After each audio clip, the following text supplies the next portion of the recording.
Hi challengers, welcome to day one, and say hi to Ryan who's behind the camera. This is also his first day of videography, so forgive us if it's not perfect. Welcome to day one. Today is leg day, which is a great day to start with because legs are your biggest muscles of the body.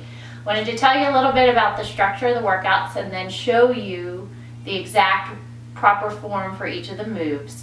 We have two different levels for this workout. There's 1.0, which I call the started up phase. Those are the beginners, and I'd say if you haven't been doing weight training consistently for 6 months to a year, start with the beginners phase.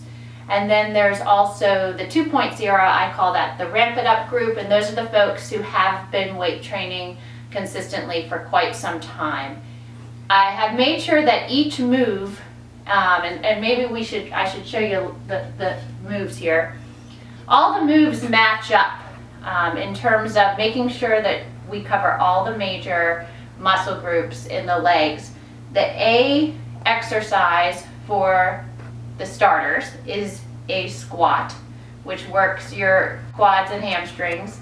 The A exercise for the advanced folks is also a squat that's a little more advanced. So if you are an advanced person but you find one of the moves in the advanced group a little too hard for you, just go over to the same letter move in the beginners and do that move. And in the beginners, if you find a move too easy, look at the same letter over in the advanced list and do that move.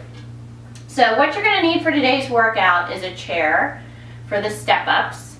The advanced folks will definitely need a set or two of weights. The beginners, the weights are optional. You'll also need a mat, or if you're on a carpet, you should be okay for today. You'll need a timer because part of the way to show progress in this workout is by timing yourself, and then we may come back to this workout at a later time and you can see how you've progressed. For beginners, you're going to do a 15-minute AMRAP. That means you're going to set your timer, and I like to use my good old Timex.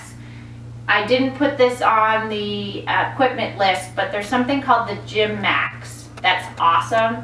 It can be used as just a regular timer, or you can set it for intervals, which we will be doing in terms of our cardio. It's really cheap. You can get it on Amazon, so that's a really good option. Also, iPhones, smartphones, they have timer settings. So the beginner is going to set your timer for 15 minutes. You're going to do your warm-up, and I'll be showing you a separate warm-up video. That'll be a few minutes. Then you're going to set your timer for 15 minutes, and you're going to go through the workout, 10 reps of each of the exercises, and I'll go through that. And you're going to keep doing those exercises. Keep doing one set, which is a full group of the exercises. The next set, you're going to do as many as you can in 15 minutes. That's where the term AMRAP comes from. It's called as many rounds as possible, and that's a term that comes from CrossFit, if anyone's familiar with that workout system. For the advanced folks, you are not going to be doing it for a set period of time. You're going to do a set period of rounds. You're going to do 5 rounds of all the exercises, and you're going to try to get through those rounds as quickly as possible. And let me clarify that. It doesn't mean that you're going to do fast reps. That's not good. That's not going to build muscle. It's not what we're looking for. You want to make sure your reps are actually very controlled, and I like to think 2 seconds up, 2 seconds down. What we're saying for time is that you don't want to take a lot of rest time in between exercises. You want to move from exercise to exercise as quickly as possible and take as few rests as you can the whole time, because that's going to really maximize the cardio benefit of this weight exercise. So with that, Charlie has joined us because he's interested in doing some of the squat moves we're going to be doing. And let me get up and show you the moves of the workout and show you the proper form.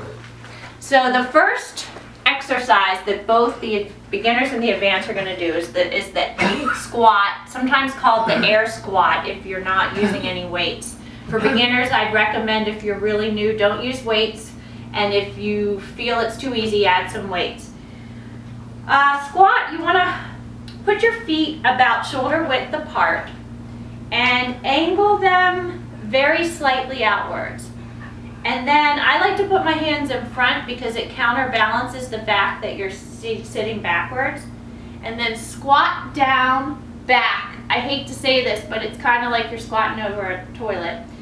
The key here is the weight is back here. You're putting your hips back. You should be able to raise your toes. I don't do it during the exercise, but you should be able to raise your toes. That keeps the pressure back here and not on your knees. You want to go down ultimately so your thighs are parallel to the ground, but beginners may only be able to go to here, and that's fine. And so you're going to do 10 air squats, beginners, and that's like this. Make sure your knees stay trapped over your feet. They shouldn't wobble in or out. That's not good. Advanced, you're just going to add some weights. And you'll have to determine what weight's good for you. I probably, being advanced, start with 15, but by the 5th round I might be toast and go down. Same thing, just hold the weights to your side, and you'll be doing 10 reps as well. The next exercise is a lunge. Beginners are going to do a walking lunge. Again, no weights, unless that's too easy, then you can add weights and hold them to your side. A walking lunge is stepping forward and lunging. Step far enough forward so that, I'll turn it this way, your knee does not go forward over your ankle. That's key. Try to keep your back leg as straight as possible, and then stand, and then walk forward with the other leg. And because you can see I have very little room in here, I'm then going to turn around and do it again. You're going to do 10 reps per side, alternating. So you're going to do a total of 20. 1 rep, 2 rep, all the way to 20. For the advanced folks, we're going to do something a little different. It's a lunge, but it's a lunge variety. And we're going to use weights, unless that's too hard, then don't. And it's going to be a forward and backward lunge. I think this may be the best way to show it. You're going to step forward like the beginners did for their walking lunge. Then you're going to come back, and then you're going to step backwards and do a reverse lunge. Again, make sure when you step back that your front knee does not go over your ankle. And then you're going to do it 10 times on the right side. Then you're going to switch and do it 10 times on the left side. And for the really advanced, do not stop in the middle. Go straight back, knee up, straight back, straight forward. And that really works your balance, your core, and your leg muscles. So that's exercise number 2, the FAB5 challenge. You've got 5 exercises. The third exercise is the step up. This is where you'll need your chair. Step up's pretty simple. Get a sturdy chair, put it against a wall if you're worried about the stability. You're going to start with left or right leg, it doesn't matter. Step up, make sure your full foot's on the chair. Push up with this leg. Bring your foot here. True beginners, you can take a rest of the foot. If that's a little easy, you can keep it up. And you're going to go down, step down, alternate legs. Again, it's 10 per leg, so 20 total. This is the beginner variety. The advanced variety, you're going to pick up some weights. Make sure you get a challenging weight. A challenging weight in any of the exercises we're doing in this program is a weight that by your 10th rep, it's pretty darn challenging. You don't want to feel like you could do an extra 10 reps by that 10th rep. So you're going to stand up just like the beginners. You're going to go up, but then you're going to raise your knee. And then you're come down. And I do not want the advanced folks alternating. We're going to do 10 per leg, like this. Once you finish 10, then change your legs. And that's the step up. The next exercise is the squat jump. This is going to add a little cardio to the workout. I'll show you the beginner version. It's just doing the regular squat jump. The key here is if it's too hard for you to jump, just do regular squats. They are a great leg exercise. You're going to get in the same position you were before for the squat. Maybe your feet a little wider than shoulder width apart, angled slightly outward. You're going to go down as far as you can, whether it's parallel or whether it's further up. Then you're going to push up, jump a little, and down. The key here is that when you land, you want to land like a cat.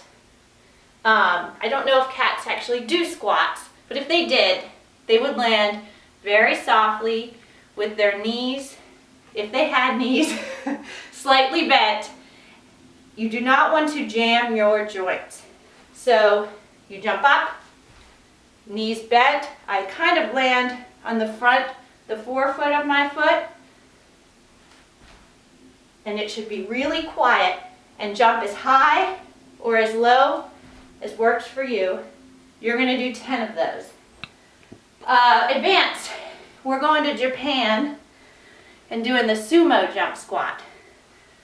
Sumo squat are wide legs, feet pointed slightly outward. You're going to go down, low, again, step out wide enough so that your knees don't